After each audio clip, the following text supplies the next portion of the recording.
Hello, everyone. Welcome to the Challenge 40 Battle of the Eras RHAP podcast for the reunion. I am Brian Cohen. Me, as always, is my co-host, Ali. Ali, how are you? As we go on, I can't believe we've reached the end. This feels like a real milestone. Episodes, 20 and 21? Episodes We're 20 just and getting 21. started. Yeah, we did 4 previews plus the episode 0. So this is, I think, 26 for us for the season. That's more than a season of 24. My goodness, what a time. Here we are. And I just can't let the karma votes get me down because seeing this reunion, I also can't let that nothing happen in this reunion get me down because like the 2-part reunion with all of these people, almost everybody back, just reminded me how hyped we were for the season, how exciting it is that a show we love has made it 40 seasons. And all of these people, like, we fought 2 weeks ago about who the GOAT is. Like, everyone's like a snowflake on the challenge. Like, no two challengers are alike, and they all add value to my life. So I just felt I was relishing in the nothingness of the 2-part reunion. Yeah, I let out a tweet before the reunion even started. Let out a tweet. Say that I feel like there's a lot of hype going into reunions for reality TV shows, and I always find myself mostly disappointed, especially from the challenge. I find the challenge reunions, normally we expect things to happen, and for the large majority of the hours that we watch, nothing ever happens.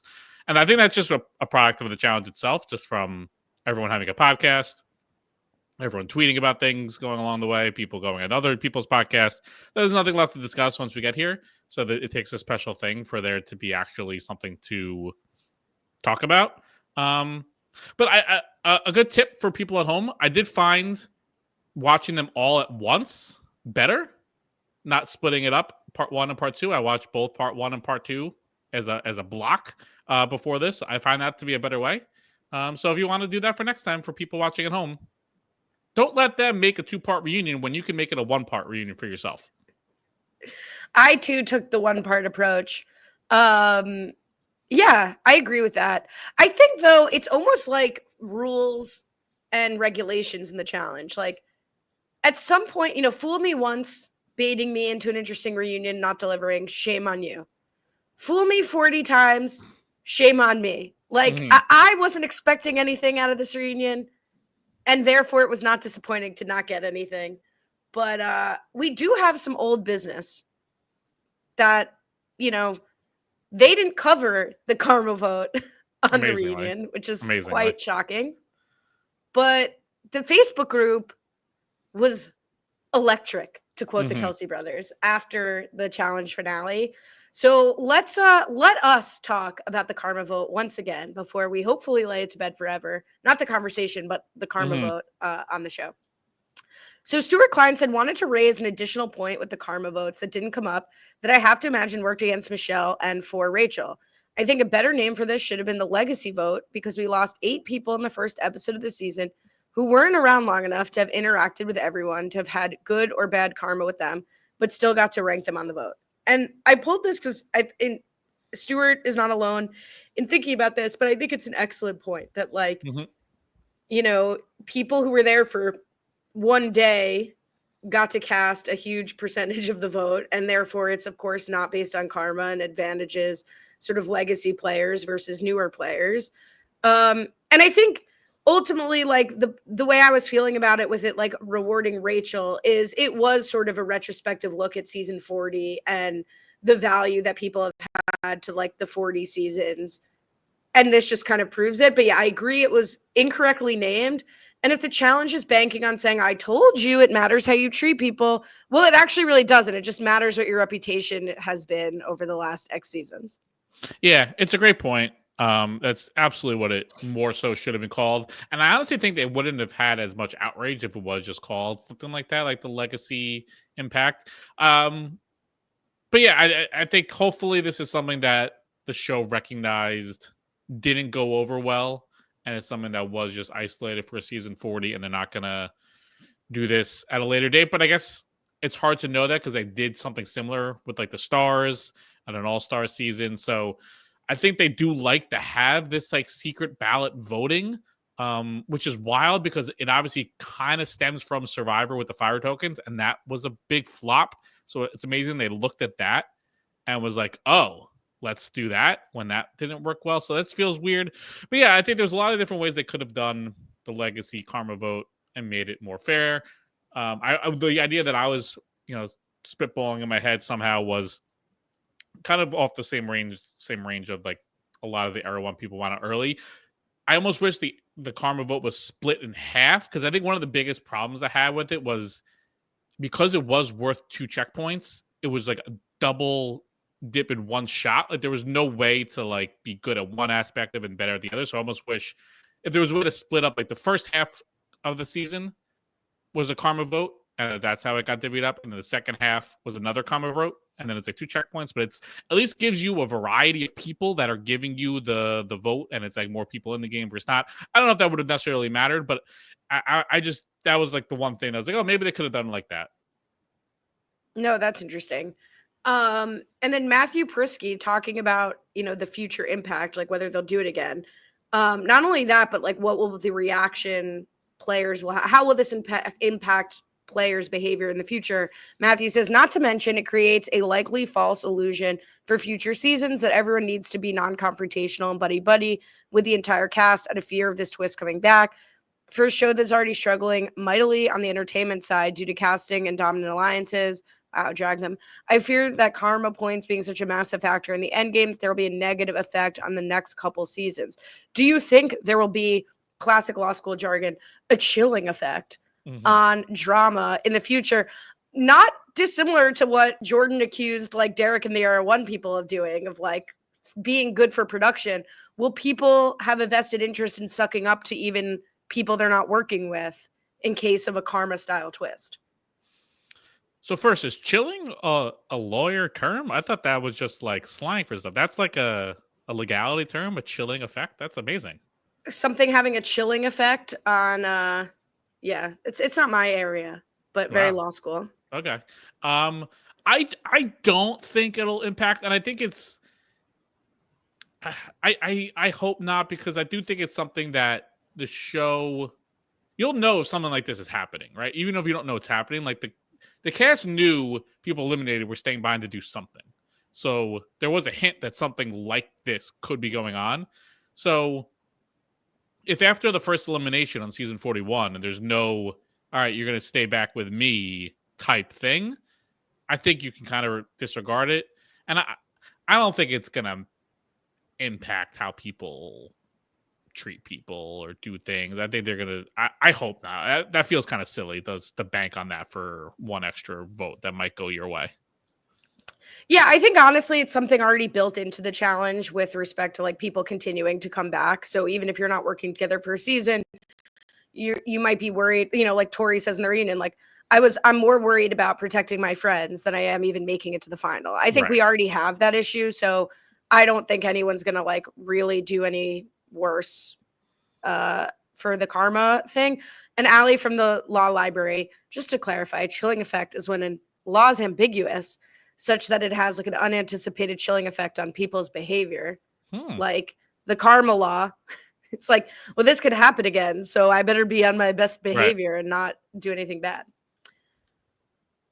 Speaking of things that are bad, let's do my favorite segment every year. Let's talk about some of the fashion on this reunion. Now, before you bring up my presentation, Brian. Yes.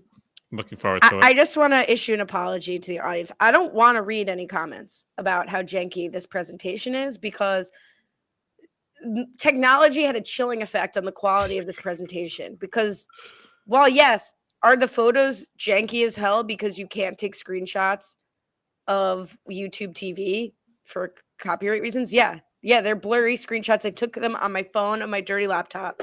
So that's how we used to do TikToks. That's amazing. That's all old school. That's how we used to like film my TikToks. It's horrible. And then I was like, well, let me really lean in and let me make some fun animations. And now we're like having like a early 2000s presentation. It's going to be great. It's going to crush. Brian's going to love it.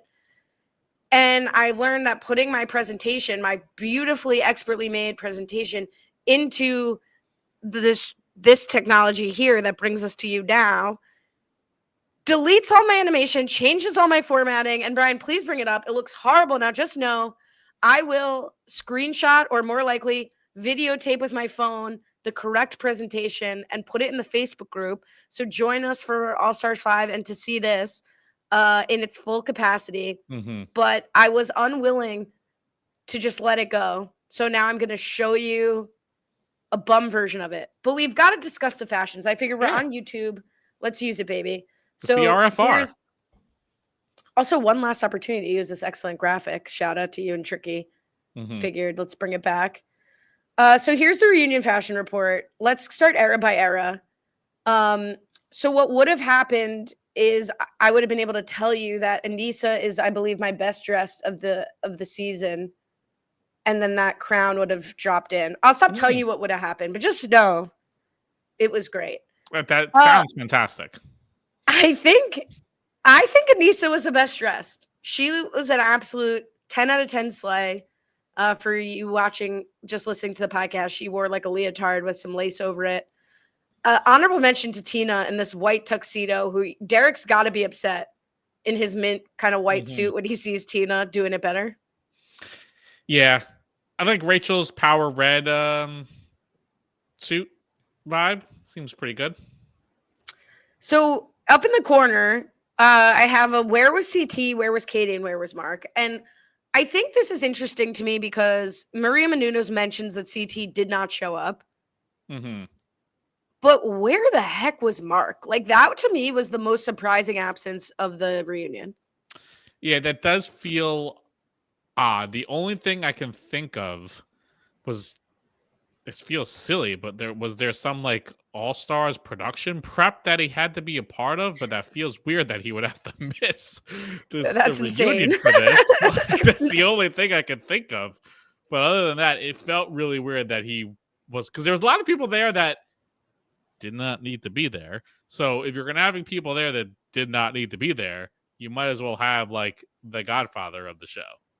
Which I'll say I loved that. I'm just trying to Google in case it's like obvious where he was. Obviously, asterisk if like something bad was going on or whatever. But like, I was really surprised not to see him. And to the point that a lot of people didn't need to be there, I was thrilled that it seemed like most everybody who wanted to be there could be there. It did not seem like a really reduced crowd. We had like almost everyone from each era, which I think felt appropriate for season 40.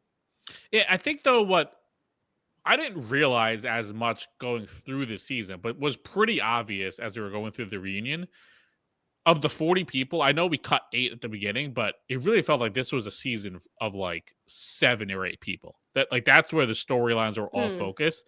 And I feel like so many people were not even supporting characters, but like guest stars on this season. And it was really just like this core group of people that everything was kind of focused on. And that really, I felt, came through during the reunion. It's true, but I also think because it's such a long season, like I forgot all the stuff with Derek and his like broken leg and like him and Rachel coming down to the end. That felt like a different season ago, you know, or like even Tina. So like certainly only a small amount of people ended up really mattering as we pushed to the final. And it was really like Tori, Michelle, and Devin versus Bananas and the Angels. But I do think there was a lot earlier on with some other people that I just like forgot about or feel like a different season ago. But yeah, even in this picture, right? Like Brad, Jody, Darrell, Aneesa, right? Katie, Mark, extraneous. Even CT to a certain extent, though. Yeah, totally. I would never say that. I'll leave that for Michelle. Yeah, definitely not an overrated missing from the season from the reunion. So let's talk about the fashion and era too. What I love about Emily and Cara really is they're giving what Cara I think invented, which is like, I'm acting like I'm not on television. Like I'm just showing up casually. But I do want to highlight Derek's platinum blonde, which I think is really working for him. I love it. Yeah, that looked great. I like this hair. I did notice this was kind of my theme. That's why I wore this black hoodie. It was a very black wearing reunion. There's a lot of people in black dresses, suits, tops, sweaters, shirts. A lot of people wearing black. Eyeliner. Shout out Ryan. Yeah, I do also want to shout out Nehemiah. Not a great picture of him. It's very hard to get these pictures, but I loved what Nehemiah was wearing. Wish he wasn't violently ill throughout, and thought it was very Wild. weird to focus on that. How much focus they gave on when he was coming and going.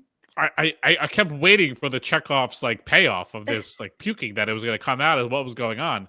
But I mean, I guess there must be like a puke minimum that the show has to hit because there was no puking in the reunion. They were like, crap, we need to go spike Nehemiah's dinner the night before so we can get some puking going on for this reunion.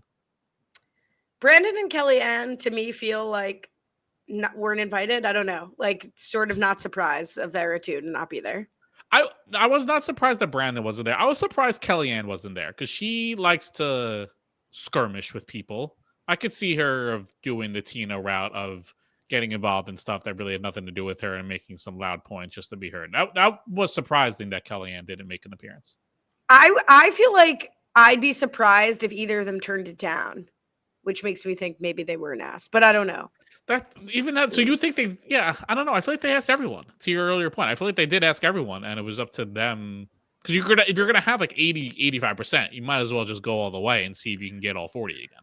That's true. And it was in Amsterdam, right? So it's if you have kids or you've got stuff going on, it's tough to get out there. It's not like going to New York or whatever. Mm-hmm. Fair enough. All right, I take it back. This I couldn't get a really great photo of the entire Era 3, but I think these Nia, Jordan, and Tori I think are the best dressed of the Era 3, so this is fine. When Bananas called Jordan the mask, I absolutely lost my mind. Though I do funny. like the suit. I just don't love the cowboy hat with it. Yeah. It's a weird combo. Great callback from Johnny there. Not callback. Now, this was my shock. Now, I made this after watching part 1. Tony does appear via Zoom, so fine. But Leroy with the no-show was a surprise to me. I know he's got 2 kids. I know he's got a business, but I was surprised. Yeah, I'm sure he figures like, what the heck am I there to discuss? I was there for like a cup of coffee and went home immediately. It's not worth leaving Cam with the kids to go do this, so probably not worth it. Yeah, paycheck. I think that's so. I wonder what that reunion paycheck is. I mean, the Survivor reunion paycheck at the time I knew this was like $10,000. So I feel like. Yeah, but the challengers are paid more than the survivors are. So I feel like, I don't know. But you still got to pay them to appear. Yeah, I don't know. No, fair enough. And a lot of people like Corey, Tony, and TJ joined by Zoom. I feel like that was reserved for somebody who had something to talk about. Totally. Should they have made a CT kind of like pro tip, like appearance on Zoom? Unless they're giving CT time to cool down with his own personal drama that's been going on. I'm surprised they didn't make something for him to talk about, to zoom in at least. I know this was going back to the finale, but it was wild. Like they gave CT the last words of the season. That was crazy. Looking back on it, that's unbelievable that he got the last when he was gone, like episode 4, and he got to say the final words of the season. That was kind of crazy. But yeah. Yeah, especially when Jordan has been voted the GOAT of the show. Surprised they didn't give him the last word. Let's talk about Era 4. Here's my honorable mention, my second place with Olivia. I thought she looked great, only to be brought down by how absolutely ridiculous Theo looks next to her. Yeah, and then as the eyes point out, I don't understand how Paulie's not here. Like, I get the Nerys and Horacio, maybe certainly they could be on bad terms with the show. Casey, I don't know. They already have some couches there, so they're fine. But with Paulie, I can't believe that he wasn't there with Cara being there. Like, he must have been there, but like just decided not to come out on stage. Like, I don't understand it. How was he not there? Do we know the status of Paulie and Cara? Because they were not, Cara was not asked about it. And, there was like a rumor they broke up, but then we're maybe back together. Like, I thought that was like the one thing that they should have asked about. And then he's not there. So I don't really know what their status was when they were filming this. That's a good point. Yeah, maybe this was during that 2-week window where they sort of broke up and got back together. But then how do you not bring it up? I don't know. I don't know. There is a disadvantage, right? When somebody had, like, perhaps Cara said, like, I'm not going to come if you ask me about Paulie. Like, I'm just making that up. Like, right. And when you're a certain level in the challenge, you can kind of start wielding your possible. requirements. I loved what Michelle was wearing. A little close to, I feel like, what she wore in the last reunion. She was in another red, like, corset strapless dress. So she looks fire, but she didn't get my second place because maybe we've seen it a little bit. But otherwise, everyone looks really good. Casey also, I think this is the season where she said, like, after this, she's taking a break. It's like her and Tori had that Instagram exchange we talked about. So maybe that's also part of it.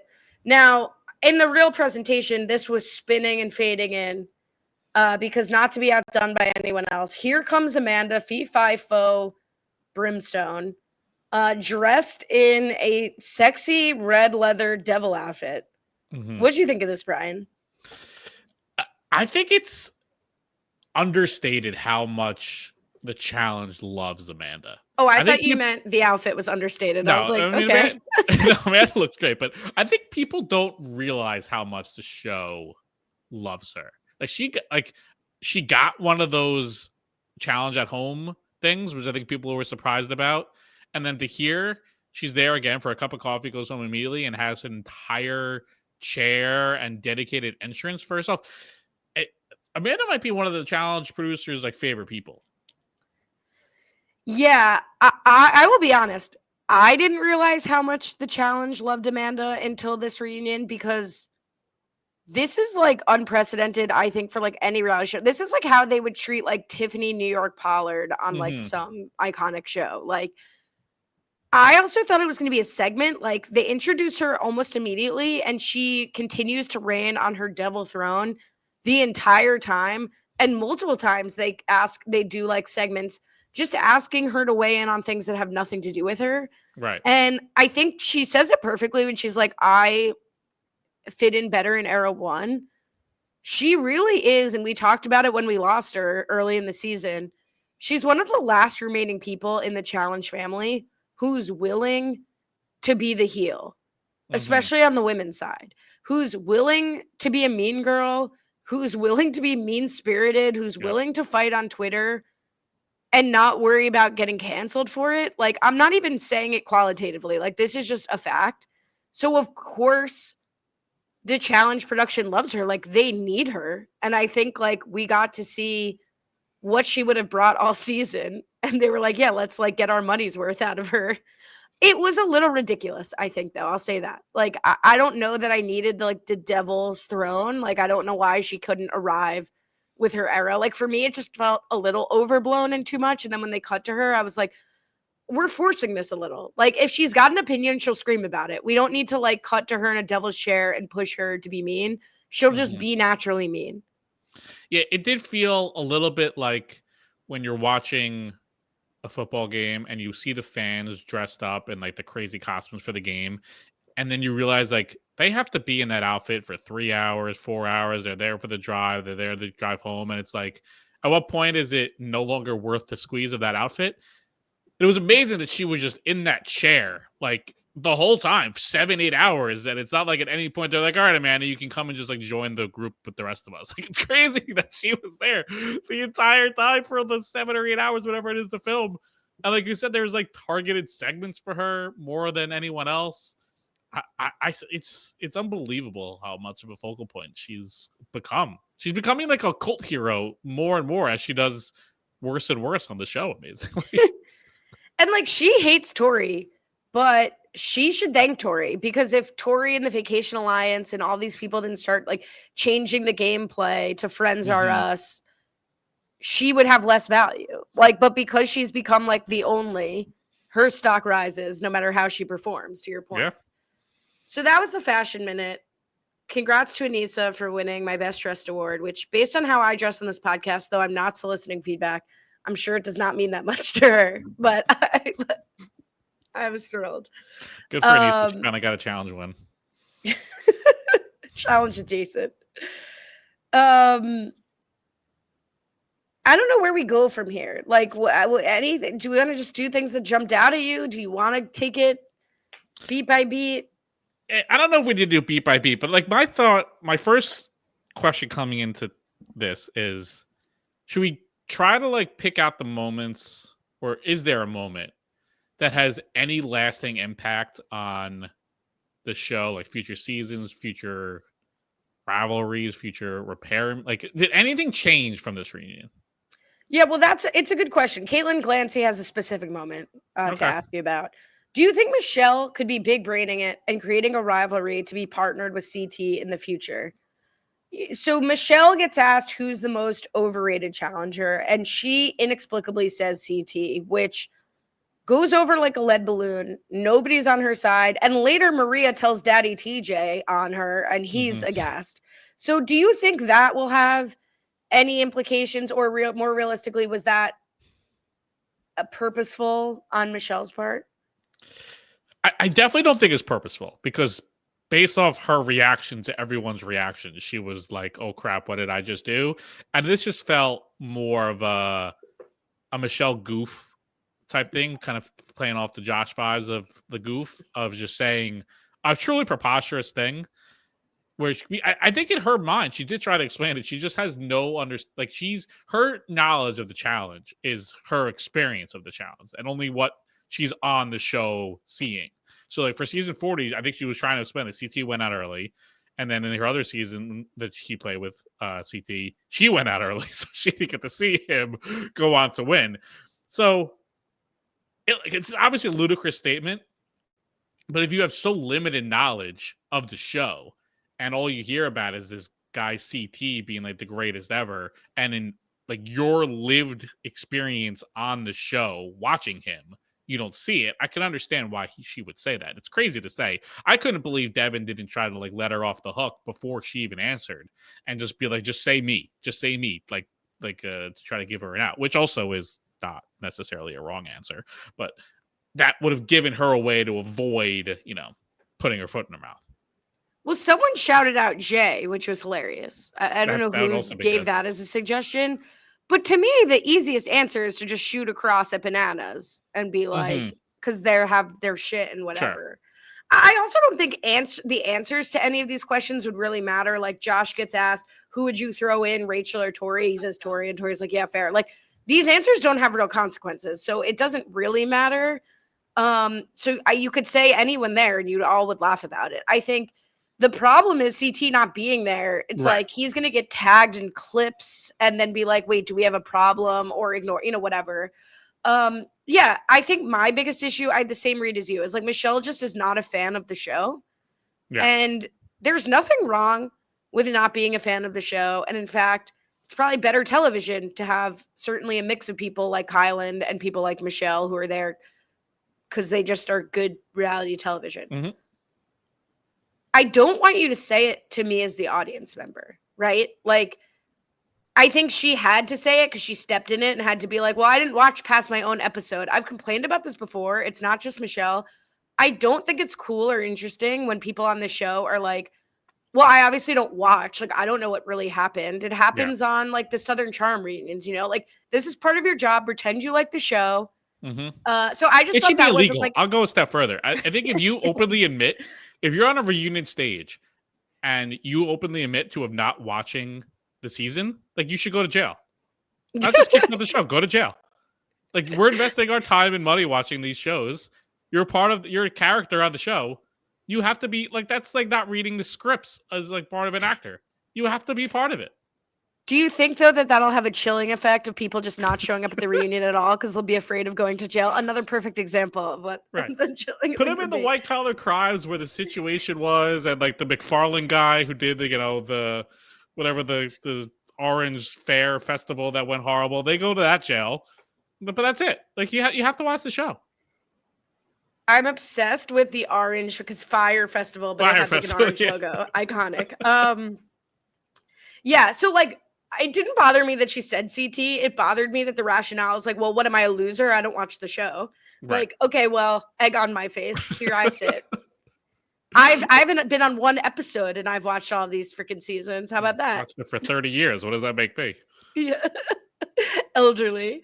But yeah, I don't think that will really matter. And I think her better possibility is to just keep picking the Bananas issue and be his rival. Yeah. I thought the moment that I think needed the clarity, and we speculated on it, and it was kind of good to get that confirmation, which I do think we needed to know, was where Bananas, Devin, and Michelle stand, and we thought this would be a 1-season beef, even throw Tori in the mix too. Like, this is the circumstances of this season. This is how it just played out, and this is not going to be a long-standing rivalry between this foursome in various groups. And I think it was just good just to have that cleared up. That come 41, 42, whenever these 3-4 people are doing seasons together, they absolutely will more likely than not be not just not against each other, but will be working together again. Or at least it will depend on where things flop. Like, I don't think they'll automatically be working together. I think the same thing could happen on this season, where just like it doesn't work out. It's not like Devin and Tori will always be working together. I agree that the way it left, Bananas won't automatically be in opposition of them. But also from like Bananas operates as a producer and Devin kind of does too. It's probably better TV for both of them to be like swirling around. Like, is Devin the new West to Bananas? Like, they'll like constantly sort of have this rivalry. I don't know. But certainly to your point, not as a result of this. What I thought was very interesting to come out of this. Well, firstly, kudos to Maria, because I think she's continuing to do a good job and even improving as the reunion host. 100%. Like, I think she did a great job when there were sort of locking horns with Devin and Bananas' story and later with Laurel and Cara of kind of being like, both things can be true. I think that's what really came out of the Bananas Devin story is like, I believe all of the versions of each of their stories and don't think that they're in conflict with each other. But the information I did not have previously was Operation Thought Plot, that like Devin and Tori did a more nefarious kind of version of this to truly try to separate Mariah and Bananas on Ride or Dies. And that like he was doing what he was doing. I believe Bananas was 70-30 motivated by ruining Michelle's game or ruining Devin's game and probably considering like, well, they're not going to last. He probably is. This is just a showman's, whatever. And I think like having sort of that revenge moment in the background and the hypocrisy from Devin and Tori was very enlightening to hear about how that happened. Yeah, that was very good. And then the other point of the Bananas and Devin situation, which we discussed, that came out on the podcast beat, but was interesting. I thought even more interesting that they did specifically air that during the reunion with Devin saying that Bananas told him he's doing like an old trick in the book of saying, "Oh, I'm only going to be there for a few weeks, and then I have like personal things to go home to." It was kind of amazing that the show aired that type of situation that easily could have cut around that and made it something else. But so yeah, I love that the show aired that, and I agree. I think both of their stories have truth to it. I'm sure the actual truth is maybe somewhere in the middle, but I think each of them were telling the truth when they were saying what their side of the story was. Totally. And can I ask you, what's the benefit of that? Is it like it buys you 3 weeks so you can otherwise like sink your teeth into the game, make other alliances, and like some other people will start being like the easy votes? Because like if 3 weeks go by and you don't quit, like you're exposed. Like I don't like there's no like bigger plot. Yeah, I don't know. Just hoping he would forget, I guess. The Aneesa Rachel thing, in terms of long-term impact, do you think we're going to be getting Rachel on this? Like with all of the buildup the show has done to make Rachel the female face of this season, do you think, including making her the winner when she didn't win, is this like a reinvestment in Rachel? Do you think we're going to continue to see more challenges from Rachel? And if so, do you think this Aneesa Rachel thing is going to continue? Because it kind of didn't really resolve in a way that I would have expected it to.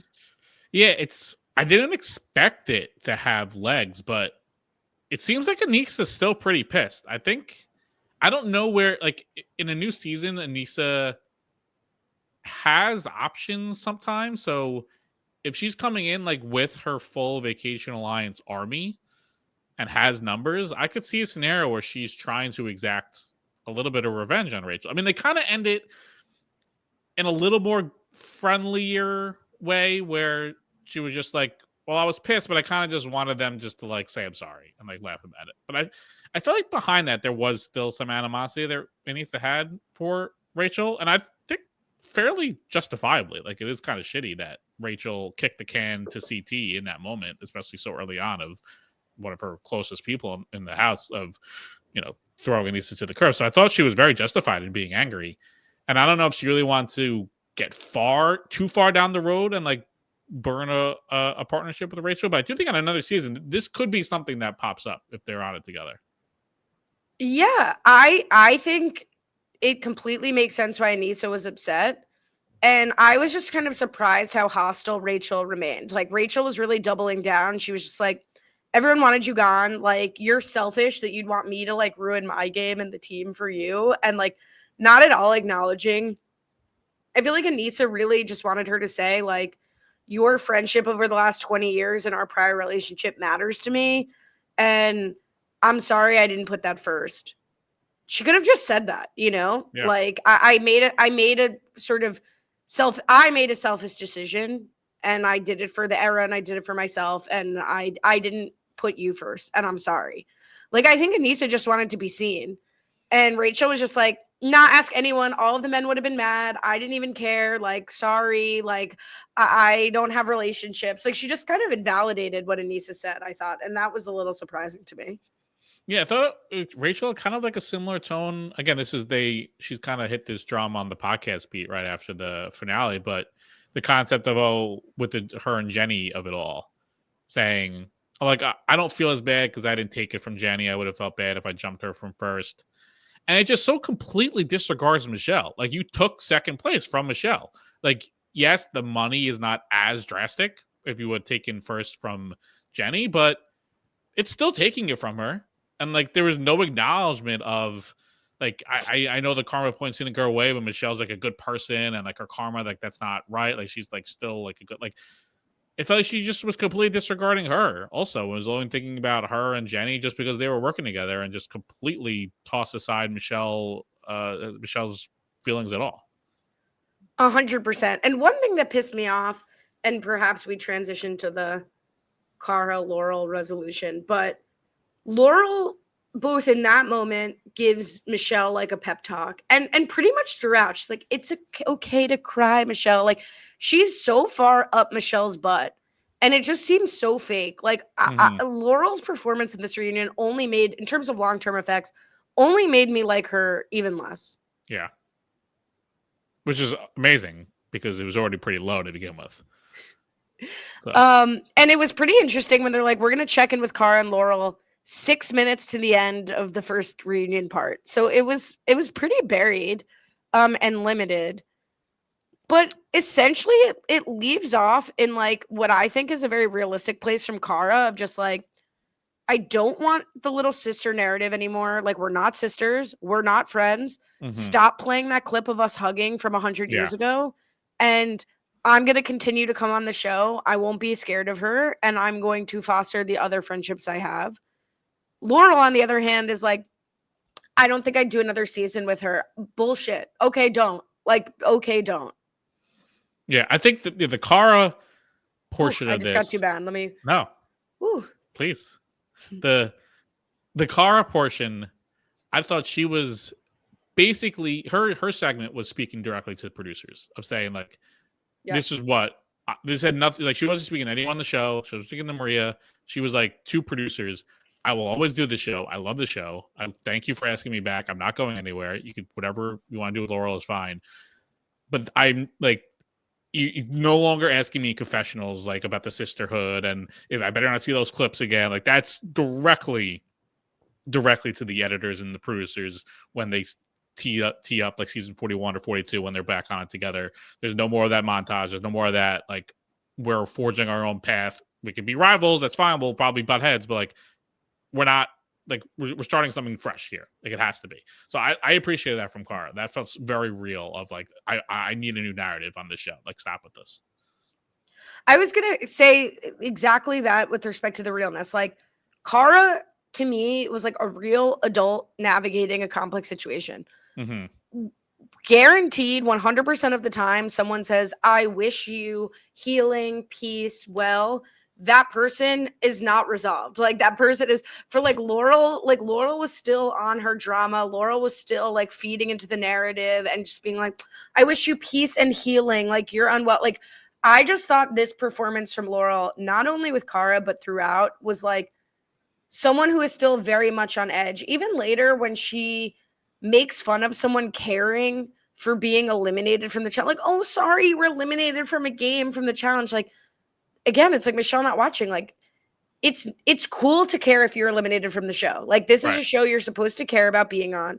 Laurel was just so unhinged and fake to me this whole reunion that I really hope she's saying she won't do another show with Cara because she's already knows and been told that like she's being benched until further notice. Yeah, I don't think she is though, because I think if they wanted to, they could have buried her more. Like even there was the whole segment of when Tony pops on about him coming on the show just to leave so quickly because he wasn't really even there. And there was a moment during the Cara Laurel stuff where Cara throws the dig at Laurel of like, you basically quit in your elimination and daily, but like they kind of like slid it underneath other speaking and it wasn't like highlighted. And then other people could have taken the similar shot at Laurel of basically quitting when she got eliminated, and it wasn't really brought up. And I feel like the show could have buried her if they wanted to. I think the show likes having the Laurel villain of it, so I don't think she's going anywhere. Yeah, but I don't agree that she wasn't buried this season. I mean, buried as much as, to your point, like buried as far as, but even no, because I still think she was shown having disrespect for the show. Maybe not in that moment, but I think fan opinion, viewer opinion of Laurel is very negative. Yeah.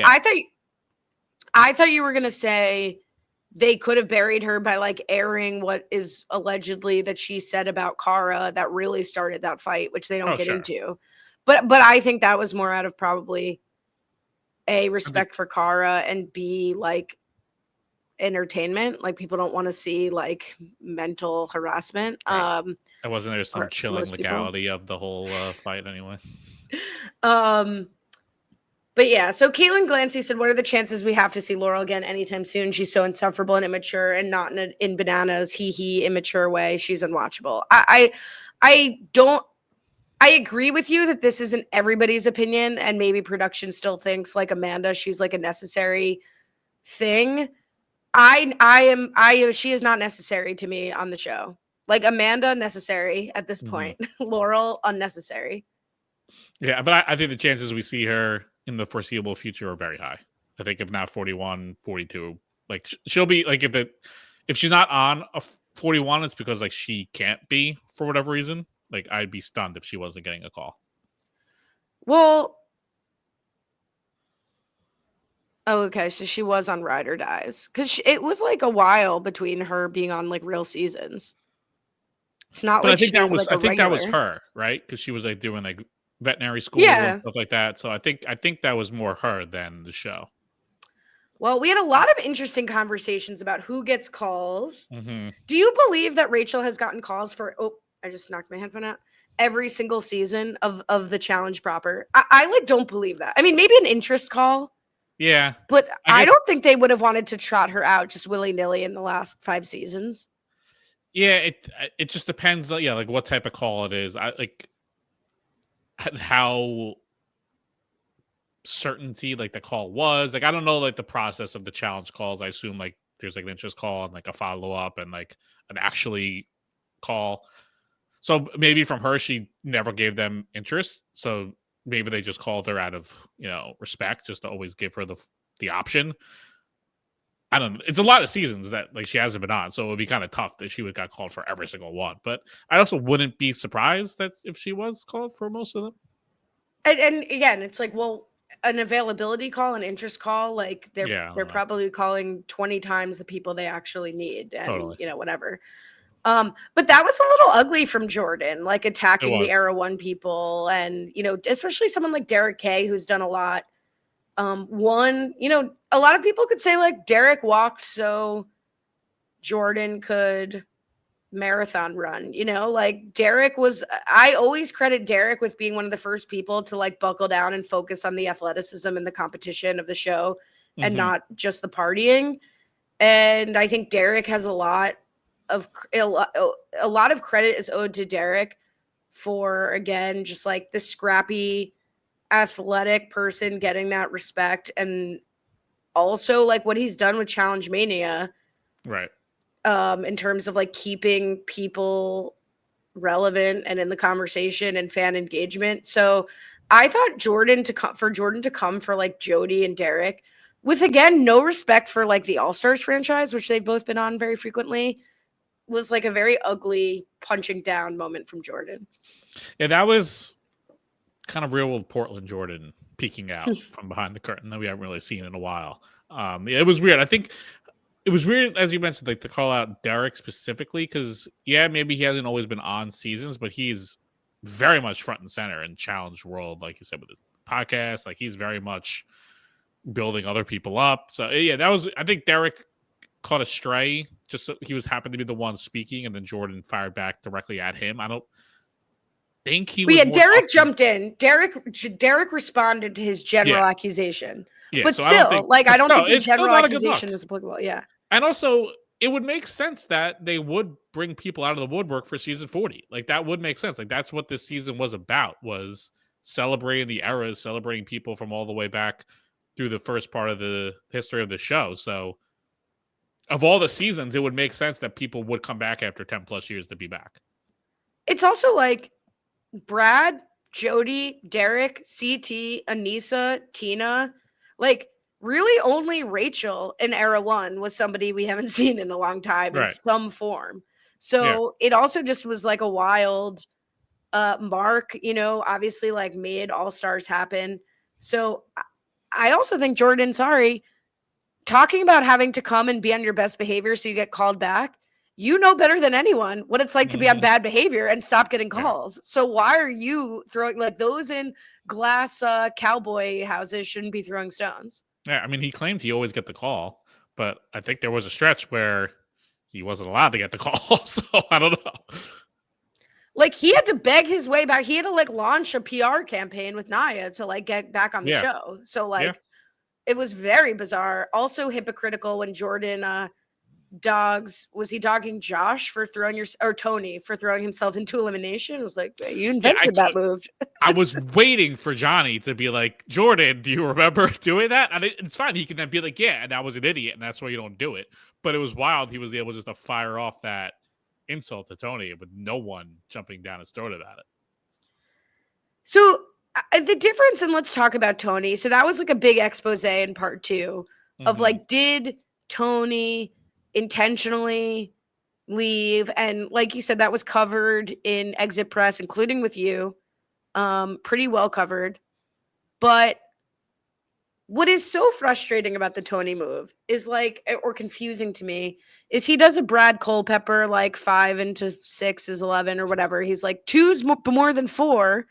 Avery had 2 allies she was offering in Ryan and Derek, but I had 4 with Darrell, Jody, Casey, and Kyland. But they went up against Jody and Darrell. So if his plan worked, they were going in. I guess what he's saying is like, if Derek ended up going in against Darrell, and I forget what woman he wanted to go in against Jody, then assuming Jody and Darrell win, we're back at a 6-person alliance. But your plan of going in, it's like you risked eliminating your only ally. Yeah. That was a very bizarre plan. So therefore, Jordan is correct. Like, going in against your own ally is stupid. Yeah, I think I kind of came away with my feelings. I don't remember where I landed, but right now I feel like he did purposely want to go home, because there was like that weird smirk on his face when someone said, "You just want to get home for Easter."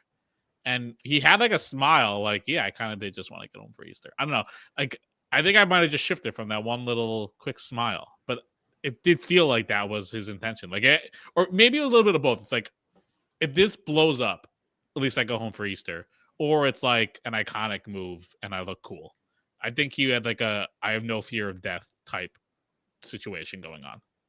Yeah, I think we landed on believing Tony after his exit press with you. I thought, but don't hold me to it. But yeah, the smile was weird. But I also think like he says like then I would have lost to Leroy because he sent Leroy home, right? That So was like before that though. That was in the that was in the invitation. right, but if you want to go home, why not just Yeah. like go home then?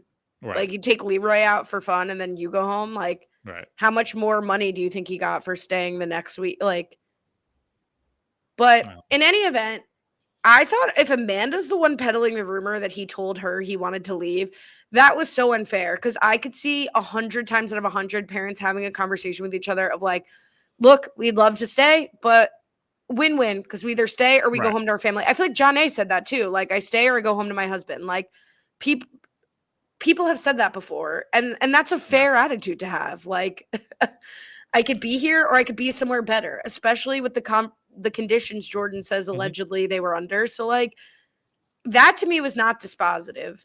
Also like Laurel keeps saying he did it with All Stars and he did it again. I thought there was like a family emergency that was like documented with All Stars when he had to leave. Well, that's what they said it was, but I think everyone was like, there was never any word as to what the family emergency was. So people then started to speculate, oh, he just wanted to leave and get out. Yeah, I guess like I don't feel owed that. I'm not saying you do. It's just like if someone says they've got stuff going on, it's like John A says, like I had stuff going on. I wasn't at my best capacity. That's fine. You don't owe me an explanation of what that was. And yeah, if Tony does it again, probably 3 strikes and you're out. But is there a world I think he could have had a family emergency on one season and then thought Derek would throw himself in to save Avery? Like I thought that was the most convincing thing that would happen is he thought Avery would buckle or Derek would buckle. And he's just an egotistical man and was like, I'm going to, like, I don't care. I'm just going to see red and push this to the end. That to me is more likely than this being like calculated for him to go home early. Totally. The other segment that I still feel gaslit on, and I feel bad for him, was the Josh and Tori segment where he again has to be the one to apologize to her for her talking behind his back, making fun of him, and like, yeah, did he maybe slightly overreact to saying he's gonna like end the friendship? Sure. But again, Tori takes no ownership of this, and I just feel like I'm not a Josh guy, but I felt so bad for him again in this moment. Yeah, this was a weird one. I see. I thought the more gaslighting was happening when, you know, mom and dad, mom being the Vacation Alliance, dad being Bananas and Rachel, were fighting over who's nicer to Josh and who's meaner to Josh. And nobody asked Josh his opinion. And they're just screaming back and forth and who's been worse. And Bananas is like, well, at least I've never said you have to decide right now to like have my back or we're done. And it's like, no, you actually did say this on this season. You said like, now's your time to make it up to me and we'll be even. I won't even owe you one. And he did your bidding. So like Bananas manipulates Josh just as much as the Vacation Alliance does and holds him accountable for making game moves. So I really thought Josh came away from the reunion looking sympathetic because he's basically just got manipulative users on both sides of him. And I came away very much looking forward to the next Josh season because I want to know where he goes. Like, I think there's a lot of like interesting decisions of who he's going to work with, who he wants to work with, who wants to work with him. My Josh stock is never been higher. And what's interesting is like Tori is a one who really says like, I understand Josh has other friends. And so like he's allowed to work with those friends. At least she says that after the season, right? Because Tori has Jordan, who's like her number one outside of the Vacation Alliance, technically. And it just so happens, I thought Josh did a good job defending himself, saying, my only 2 other friends that were not in the Vacation Alliance were Bananas and Rachel. Now, it just so happens that they were the enemies of the Vacation Alliance. Right. But if his other 2 friends were Corey and Nehemiah, there wouldn't have been an issue. So it's just like, it happens to be that you made enemies of my other closest allies. But you wouldn't go against Jordan if that were the case and Jordan was on the opposite side. Mm-hmm. She didn't do it when she was working with Danny and Jordan was on the opposite side of her own partner. So, or Casey or whoever. So, like, I was really sympathetic of Josh. I think Tori understands that, but then does not give him the grace in the season. Like, she always says it at the reunion, like she'll defend him. But I think she bandwagons with Devin during the game. Yeah, I think that's right. Did you like the little gimmick that they had going on with No. throwing the beanbags? No. Especially when it was like, okay, they have Tori or Devin, and then Amanda comes out. So it's like, all right, either one of them are getting a question about Amanda to cue Amanda. Mm-hmm. I mean, it's fine. I guess they tried something. It wasn't my favorite. I didn't mind it. It felt like it broke up the monotony of just like shifting topics to conversation. I thought the questions they honestly asked were pretty tough questions. Like they weren't like fake toss ups. Like I thought those are the questions that sparked the most intrigue for me. So I thought they did a good job, and they all kind of answered like they swallowed the bullet, took the bullet, swallowed the pill, whatever it is, and answered them. Fair enough. Speaking of answering questions, they did a vote for who's the goat of the challenge. Yeah. And I don't think much attention needs to be paid for that to this. Because they vote for Rachel and they vote for Jordan. I feel like it would have been interesting to me to know if CT was part of the vote or if it was just people at the reunion. Right. But it was interesting given all the talking we've done about it, about like what were people voting on. Like you could tell it starts to get under Banana's skin. It does. Like Tori does give him his flowers of like, you're the Yeah. showman, you're the heart, you're the face of the show. But like everyone was like, Jordan wins the challenges, Jordan wins finals. Mm-hmm. So it makes sense that the challengers would be voting more on athletic performance because that's really what they care about. They don't watch the show, as we've heard. So they don't need to factor in the other stuff. Yeah, I did see. I don't think he said this on the reunion. I think it was just on the Hugh Must Be Named podcast Jordan went on, and he gave like a very, I don't know. We're saying Zach. He went on Zach's podcast. Oh, I was like, did he go on Joe Rogan? I like was like, what?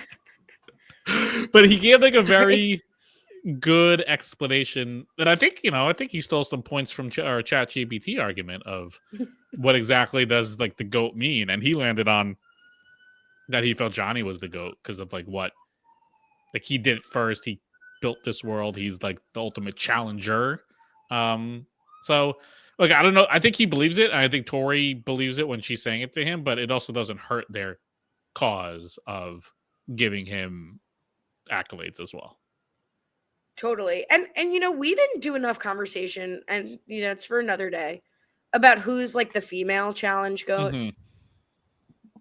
I don't think it's Rachel. Like, I agree with Tori that Rachel is on the Mount Rushmore in terms of like being the quintessential OG, coming back and forget winning Challenge 40, but having such a dominant performance in Challenge 40. Like, I was more impressed by Rachel's gameplay than her physical prowess, and I was impressed by her physical prowess. Like she just like came back and didn't miss a beat. I think she belongs in the Mount Rushmore. But I don't think she's like the number one GOAT of all time.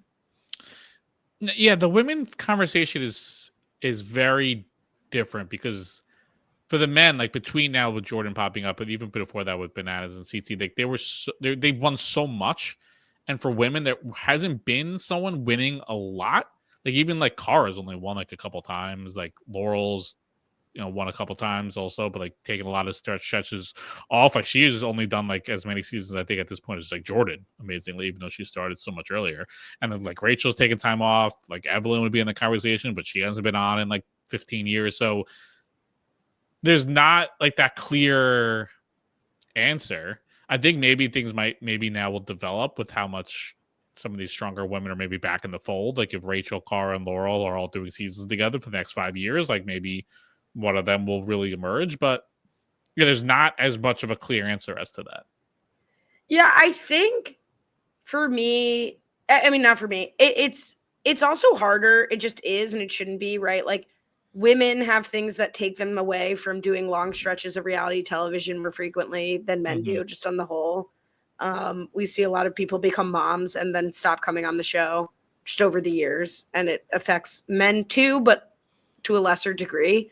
The more I think about it, and this is like a sentimental pick, but in the same way that CT is my GOAT, I think Cara might be my GOAT female for all the same reasons, for the evolution, for the sort of like emotional romantic storylines, like the friendship storylines, the drama, and the athletic prowess, just like all together.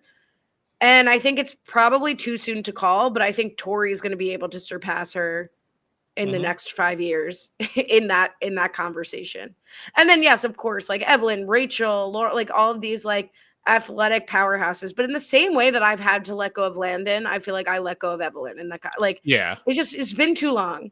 And especially with Rachel coming back, it's like she kind of takes that spot for me. Yeah, no, 100%. I think Evelyn would be for like the nostalgia of it all.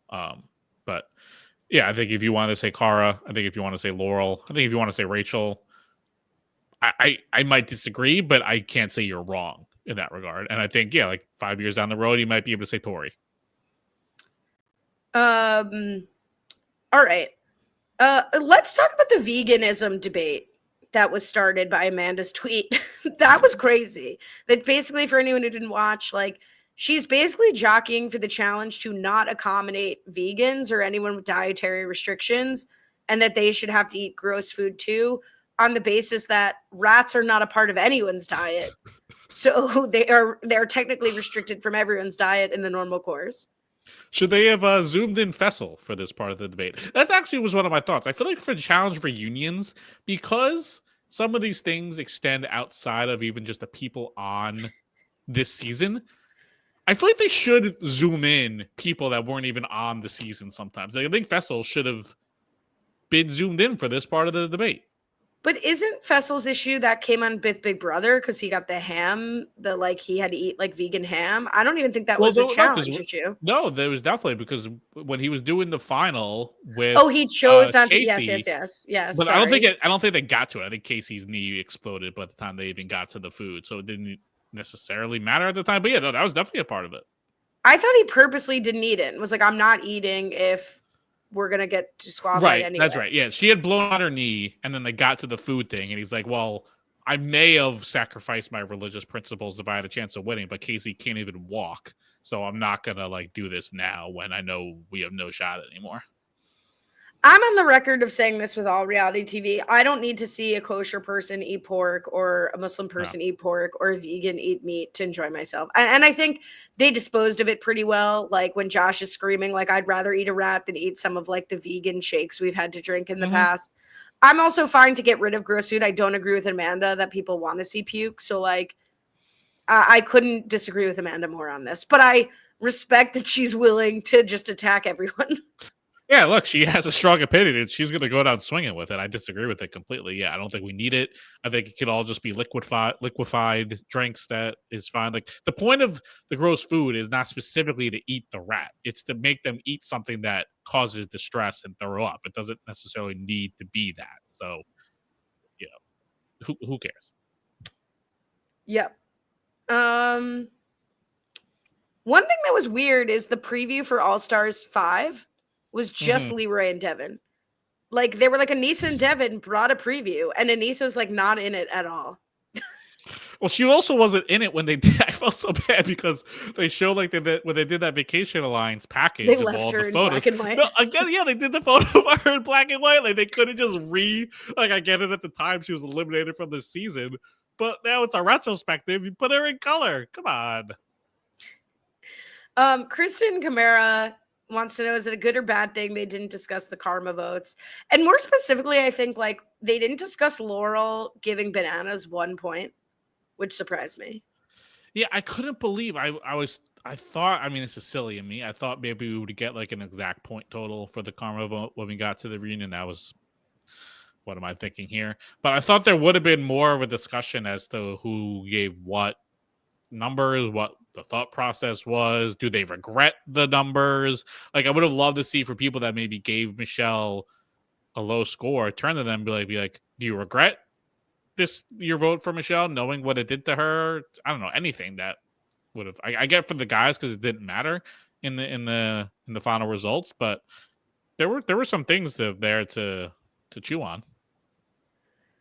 Yeah, I also think, again, with just like specifically Laurel giving Bananas 1 point, it was right there when like all the angels pull out their wings and their halos, which I thought was pretty funny. And like Laurel doesn't have it. And she's like, where's my wings? And I was expecting Bananas to be like, well, you gave me 1 point in the karma. Right. Like, it was right there. Yeah. The last thing I wanted to talk about is just like the romance check-in. Mm-hmm. The Laurel and Josh hookup, I think we knew about. That came out in like Twitter and stuff. Olivia and Theo still together. And in fact, Moving here. Naya, Theo, Olivia, and Josh going to Bali together. Like, I wish Maria double clicked on like anything happened, Naya and Josh in Bali? Right. Question mark. New Vacation Alliance. We did not check in with Kyle and Naya. We only checked in with successful couples. Yeah, we didn't really check in with Kylan much at all, which was kind of a bummer. He had some. He was able to defend his swimming ability, but yeah, that was it. Yeah, that was it. Trying to think like who else. Like John A didn't really have much. There was a weird moment there where, do we know what she was talking about? She basically said like coming into this season or during the bigger, I had like a lot of stuff going on at home and I couldn't really be focused. I respect them for not diving deeper if she doesn't want to, but that just, it felt weird to like show it and to give no context as to what she was talking, unless I missed it on Twitter, but I don't recall there being a discussion of what was going on with John A. So I looked on Reddit and someone posted that she talked about it on a podcast and didn't go into went into similarly little detail of like there was stuff happening with her family and she had stress about not being home and that's it.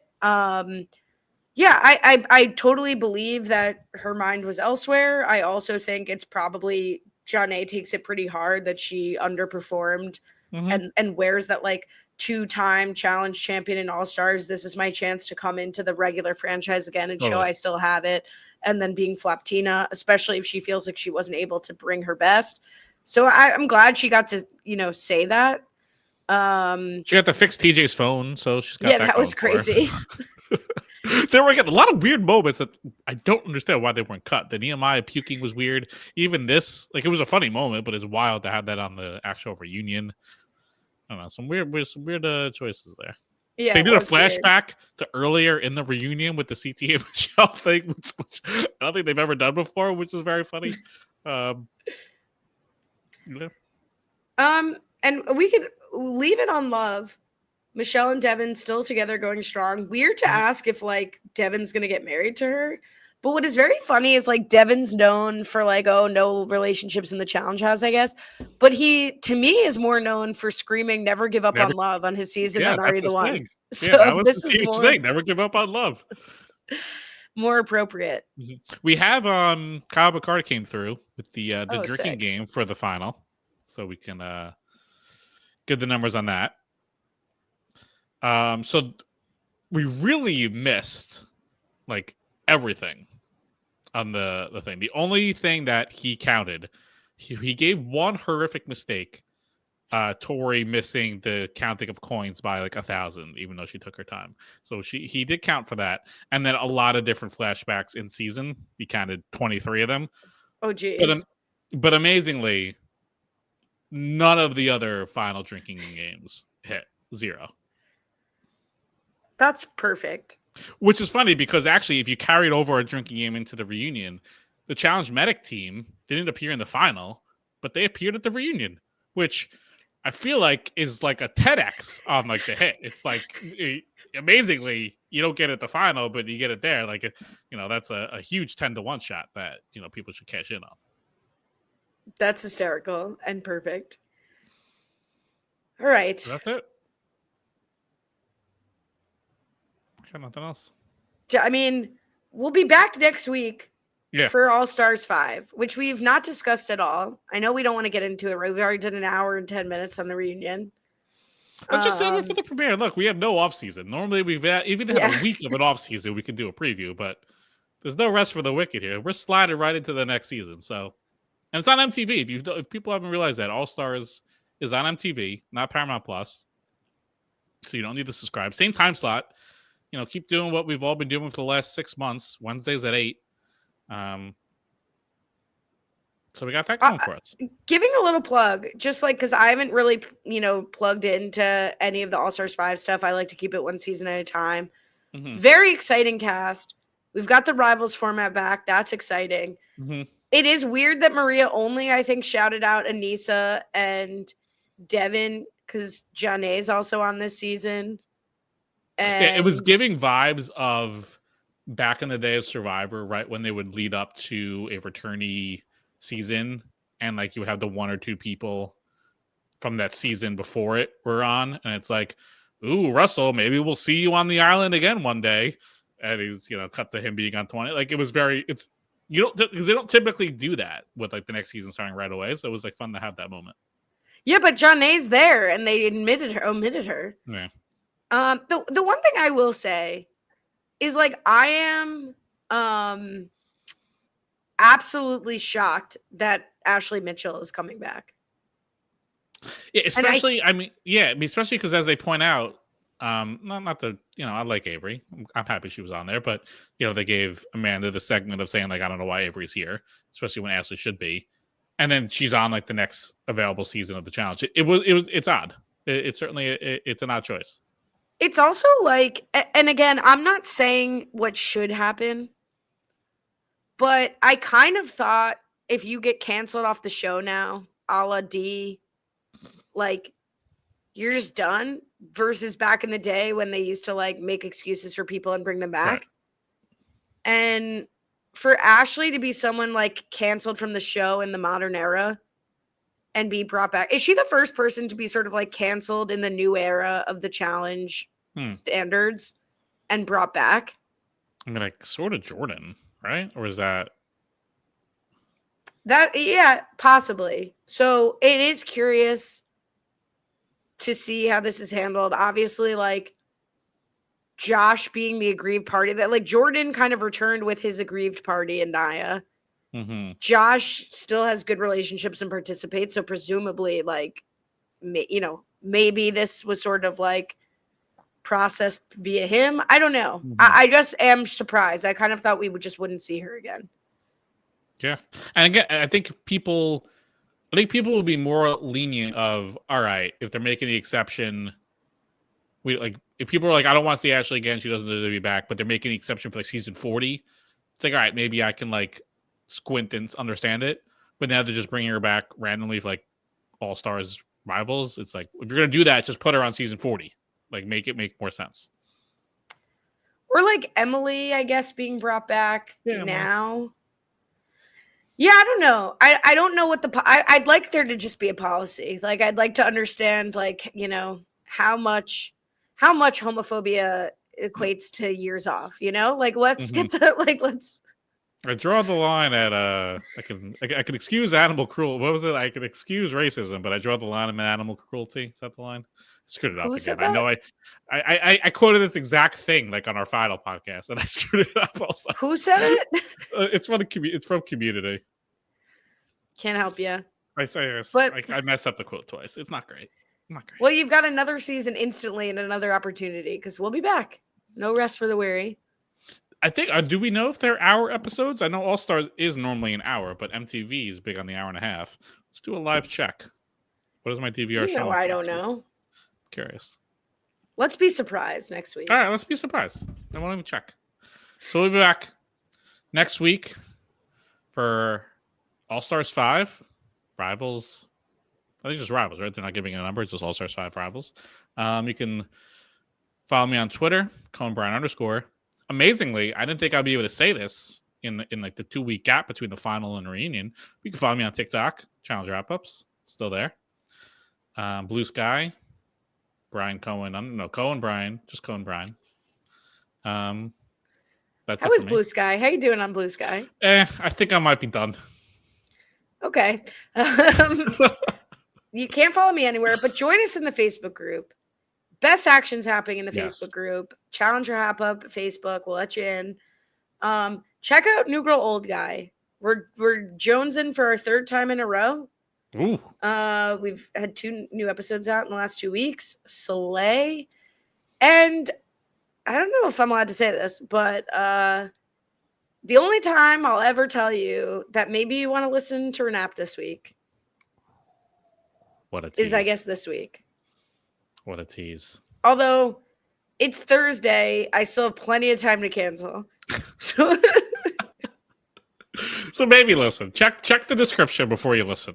before you. Yeah, don't give them the download it until you check. Yeah, no, give them the download, but maybe No, don't don't press give play. them the download. Okay, Because don't. if I cancel, something went bad with the Okay, so don't do it. Don't do it. Check before you download. Safety first. We'll be back amazingly next week for a whole new season. Until then, Happy New Year.